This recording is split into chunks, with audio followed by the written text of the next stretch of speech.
উত্তরার milestone school and কলেজে বিমান বিধ্বস্ত হওয়ার ঘটনাস্থলে আছেন সহকর্মী স্বপন আহমেদ। সেখানকার এই মুহূর্তের অবস্থা জানতে সরাসরি যুক্ত হচ্ছি তার সাথে।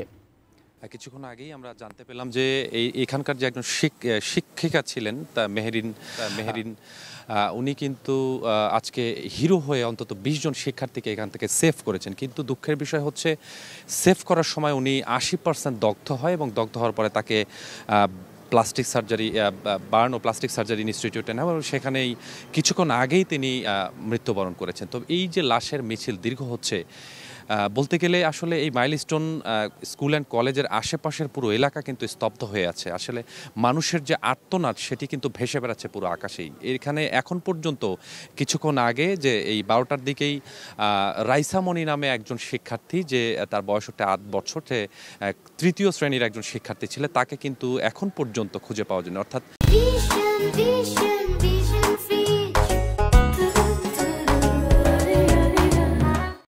ঘটনাটি যদি ১:৩০টার দিকে হয়ে থাকে, ১২টা পর্যন্ত আসলে তাকে তার বাবা বা পরিবারের পক্ষ থেকে এখন পর্যন্ত খুঁজে পাওয়া যায়নি।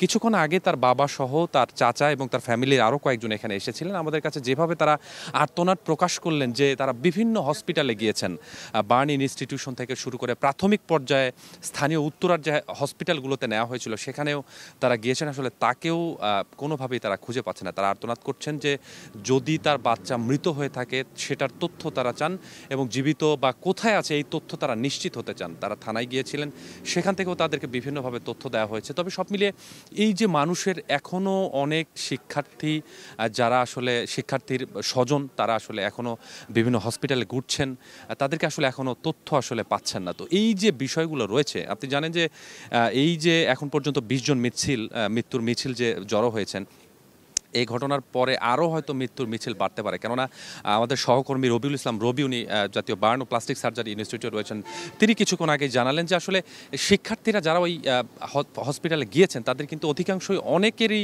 আসলে অনেক শতাংশ পুড়ে গেছে। কারো হয়তো 60 থেকে 70% পুড়ে গিয়েছে, কারো হয়তো 25 থেকে 50% এরকম পুড়ে গিয়েছে। তো এই যে এই বাচ্চাগুলো যে যখন এত পোড়া নিয়ে আসলে ক্ষত নিয়ে তারা এই হসপিটালে এসেছেন, এদের আসলে ভবিষ্যতের কী হবে এই বিষয় নিয়ে কিন্তু এখনও মানুষের মধ্যে আসলে অনেক দ্বিধা রয়েছে। তো এখন পর্যন্ত উৎসুক জনতা এখনও যারা এখানে আসেননি, এই যে একটা ট্র্যাজেডি, এই ট্র্যাজেডি দেখার জন্য কিন্তু এখনও অনেক সাধারণ মানুষ এখানে আসছেন এবং তারা হতাশা প্রকাশ করছেন।